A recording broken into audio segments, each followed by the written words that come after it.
Well, the next project. Found a motor that was donated with a box of motors. Tested it, it works. Now we're going to make a lighter, faster fan jet with the wing off of that airplane over there. Alright, well obviously it's not an F803. That's a cheap plane off eBay that never flew very good. So I'm stealing the wings for my next jet. So fuselage I made out of foam board a while back and never found a use for it. It'll be a mid-wing tri-gear jet. Alright, so I figured out where I'm going to insert the wing into the fuselage.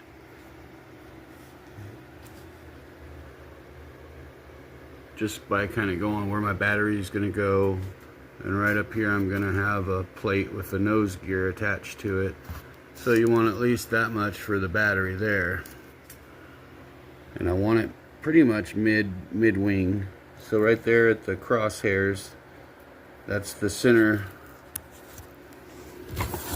That's this part here sliding into the wing. That's going to be the center line of the center of the wing right there. So I'll just have to cut notches for the two pieces of foam and the main spar, and then the carbon fiber spar, the tube hole there, that'll also have to be cut in the side of the fuselage.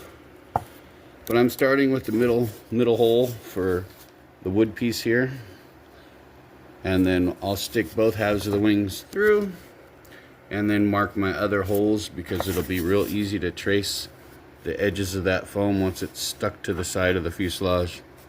You just kind of trace around it. That way we don't cut any stuff we don't need to cut.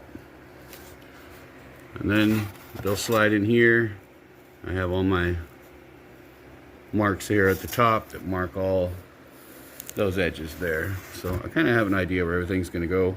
But I'm doing this part first so I know how to lay out my radio equipment inside.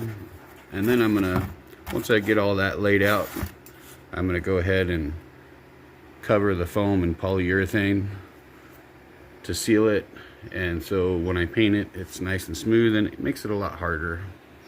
It adds a little bit of weight, but it'll help preserve the fuselage for more than a year, which most of the, if you don't use polyurethane before your paint, your foam's starting to look pretty terrible after about a year. So that's the steps I'm taking now.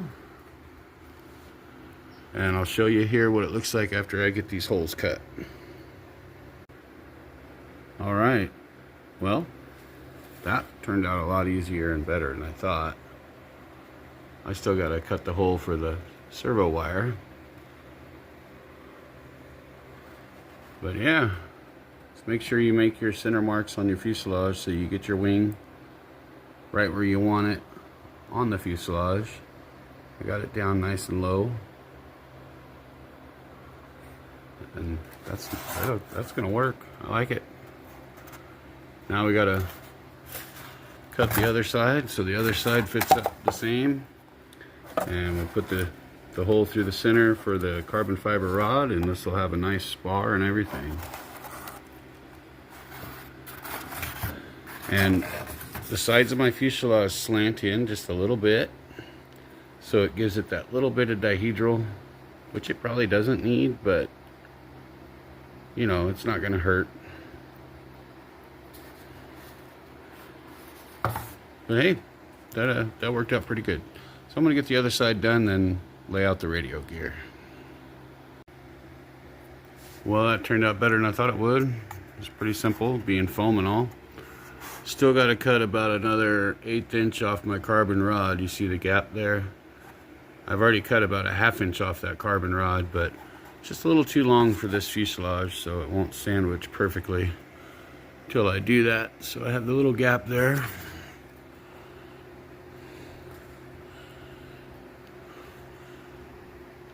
But there you are.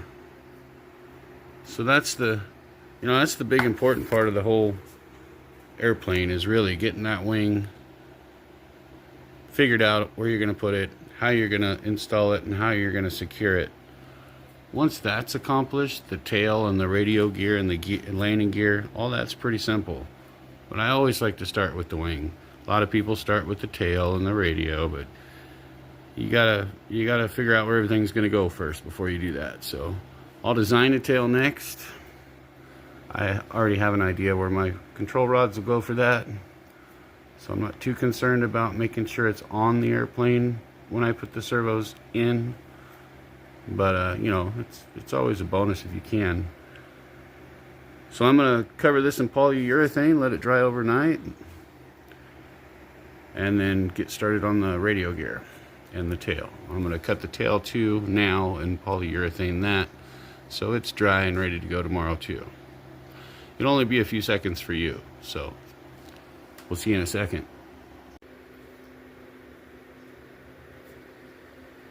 Alright, well, I've drawn out a horizontal stabilizer. My tips are 2.5 inches. My center's 3.5. 2.5 again, of course. 8 inches to center. 16 total length. And we can trim that down, you know what I mean? It doesn't have to be that big, but I'm going to start that big. And my elevator is exactly 1 inch. Really basic, really simple. So hopefully you can read that.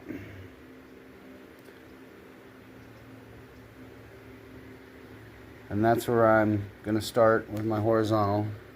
Cut that out. The length I think is going to be pretty good. Might be a little long, but I also want it to look good, so if we got to trim an inch off of it, we will.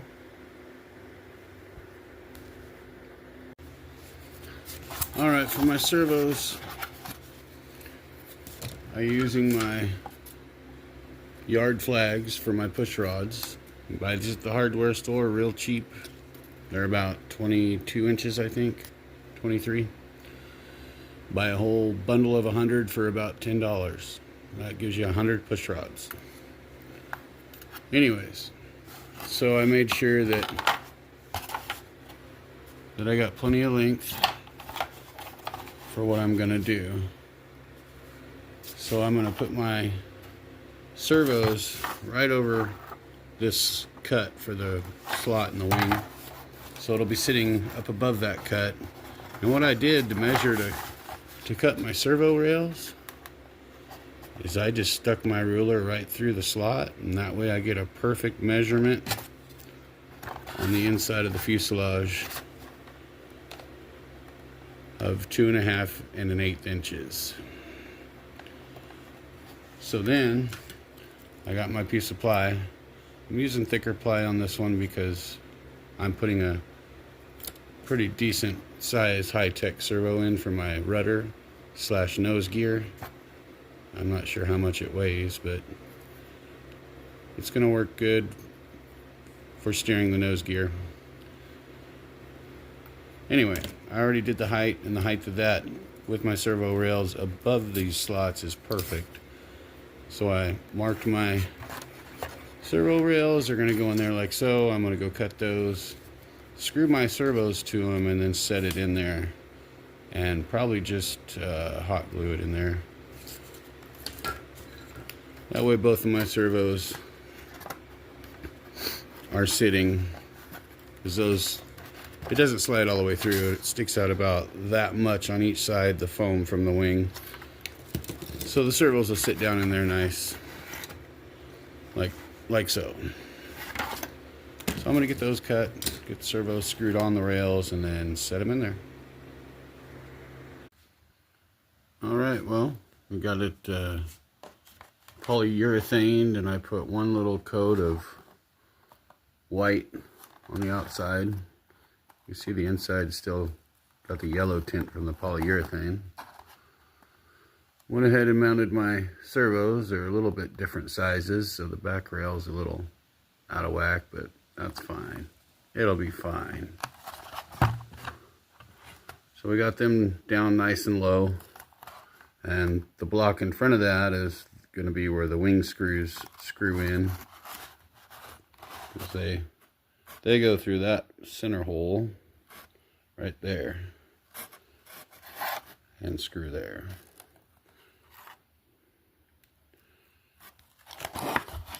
So that's all done. I painted the tail feathers too, white for now, and we're about ready to put those on and get the push rods hooked up and then sheet the top.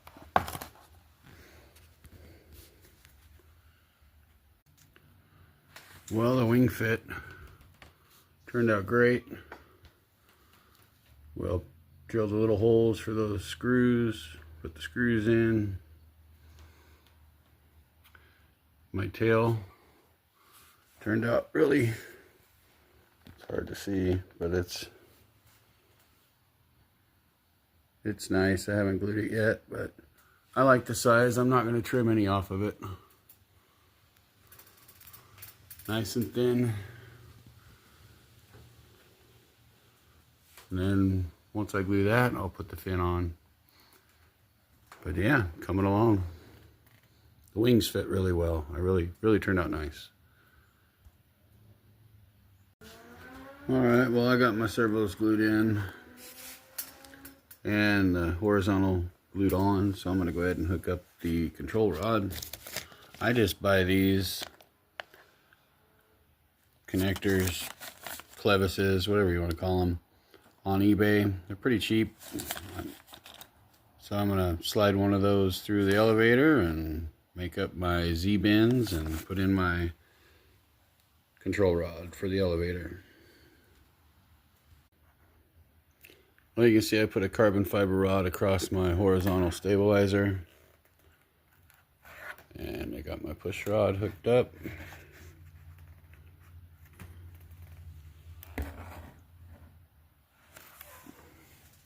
Z-bends on both ends is the most secure, best way you can do it. If you're good at Z-bends, I use 2 sets of pliers. I don't have the tool. Takes a little bit of practice, but it's worth it in the long run. And that's the elevator.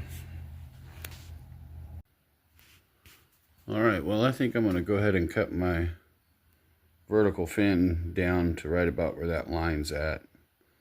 I don't think we need all that extra length up front. Also, I got my nose gear block in, so that's done.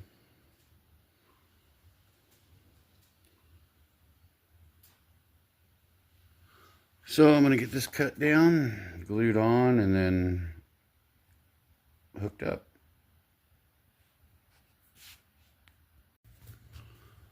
Alright, well, I painted my tail red, my vertical fin.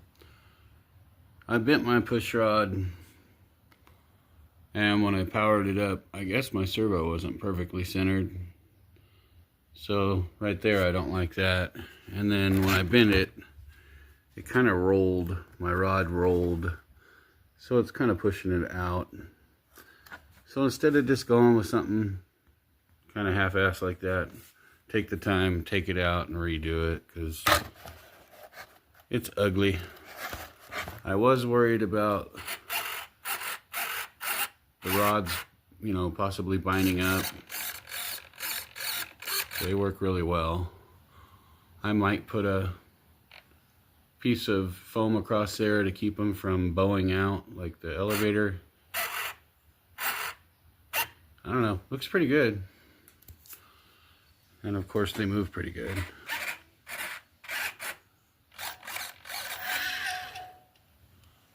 So I'm going to redo the push rod.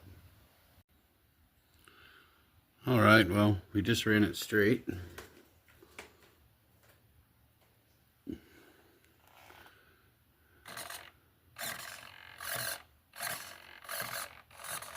And it's not really binding up, but the top piece, the top skin, will be notched out for it where it comes through, where it will come through there.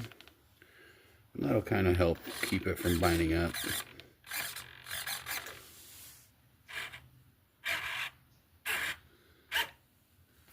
But I think we got our tail all figured out and hooked up. And the skin will also help strengthen the fin quite a bit.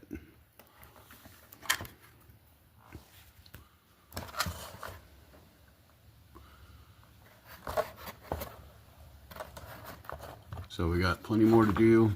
Got to mount the motor and the nose gear and finish painting. All right, well, I've come up with my way of mounting this one. If you look in there, I used a screw just to kind of hold it there. You can kind of see it. It's in there. If I come down here, you can see it. It's back behind the fan, so of course it's not going to hit the fan. I'll put one more screw behind that screw to keep it from twisting. I used a little piece of 1/8 inch plywood. I figure screwing it on this way and then figuring out a way to maybe put some stiffeners on the inside there so I can screw the plate on top. That leaves me the option of moving it forward or backwards in the future and removing it to get at the servos. But I want to get it balanced perfectly, and I think if I put a couple of stiffeners in there and screw this plate with the motor on to the top of the fuselage, that's going to be a lot less destructive if I need to move it for balance reasons, which we kind of run in with the original fan jet. It's kind of out of balance, so I want to be able to move the motor and not have it glued on there like I do on the fan jet. So that's the mounting process I've come up with for this version. I'll paint the plate and clean up the fan. It's obviously came out of something styrofoam. And I'll probably cut that little tab off. There's another one down here I kind of used to stabilize it a little bit. So that's how I'm going to do that. And once I get all that figured out and attached and the top skin on the airplane, we'll put the main gear and the nose gear on it, and we'll be about ready to go fly it. Looking pretty good so far though. Alright, well, it might be an overkill, but there's some 1/4 inch plywood I had in a box on a shelf that I cut some rails out of, and I'll glue those on the inside of the fuselage, and that'll give me the option to slide this forward or backwards with the motor on it. That's the plate I cut for the motor. So these will go in here, you know, something like that, right along the top, and then that way I can screw the motor plate down, you know, anywhere with, be able to slide it for a good 4 or 5 inches one way or the other to get the balance right. And, you know, probably put a bigger fan on this eventually. So we're going to start with the fan I have, and once it's test flown and we know it flies, I'll probably order the bigger fan for it, a little more power. So I'm going to glue those in. Probably just use hot glue. It sticks the best to this foam. And then get the motor up on there and see what it looks like. Alright, well, something like that. I'm going to start off back here in the back position. I'm going to put the motor on the plate, and yeah, so that'll just kind of fit on there. And you know, if we want to move it forward or backwards, we have that option. You just, you know, start you a couple new holes each, you know, every 1/4 inch or so until you get it right. But that's my idea, that's the plan. I know it adds a little bit of weight, but it's going to be convenient.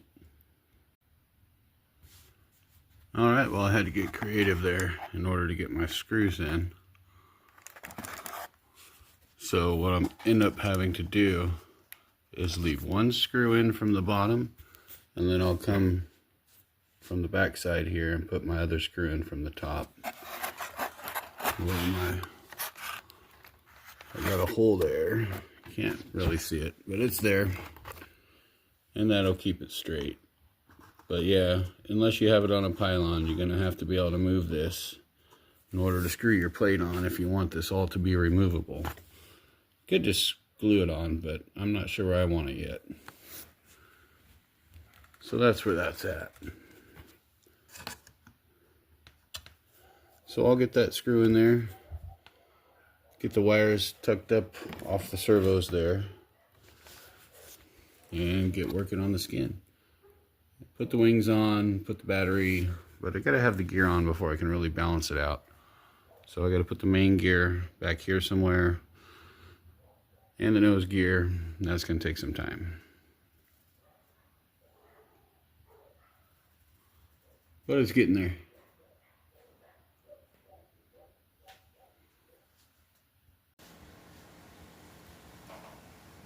Alright, well I got my landing gear bent.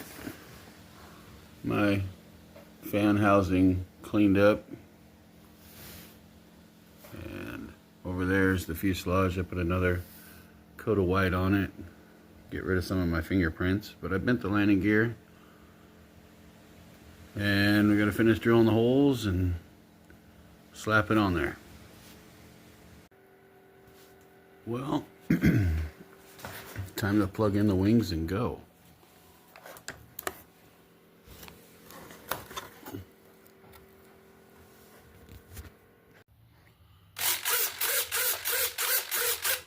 Got some little bit of adjusting to do there. This one servo, his aileron's a little low, but this wing's been sitting for several years, probably 4 years since I've actually powered up these servos.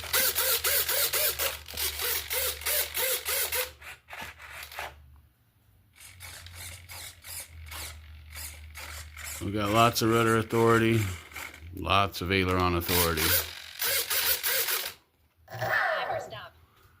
And hopefully enough power to fly the thing until I can buy a bigger, better fan.